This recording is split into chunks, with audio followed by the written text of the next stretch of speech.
IELTS students സാധാരണയായിട്ട് വരുത്തുന്ന ഒരു പ്രൊനൗൺസിയേഷൻ എററാണ് AGE വെച്ച് എൻഡ് ചെയ്യുന്ന words like cabbage, damage, message, privilege, encourage, garbage.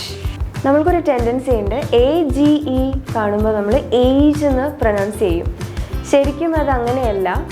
AGE വരുന്ന മിക്കവാറും വേർഡ്സ് ഇജ് എന്നുള്ള പ്രൊനൗൺസിയേഷനിലായിരിക്കും എൻഡ് ചെയ്യുന്നത്. അപ്പോൾ അതൊന്ന് പ്രൊനൗൺസ് ചെയ്യുന്നതിന് മുമ്പ് ഒന്ന് റെഫർ ചെയ്യാം. അപ്പോൾ നേരത്തെ നമ്മൾ പ്രൊനൗൺസ് ചെയ്ത വേർഡ്സിൻ്റെ കറക്റ്റ് പ്രൊനൗൺസിയേഷൻ എന്താണെന്ന് നമുക്ക് നോക്കാം. It is cabbage, damage, message, privilege, encourage, garbage. Hope you like this video, and if you want to know more about the IELTS courses that we provide at MILA, please click on the link in the description box below.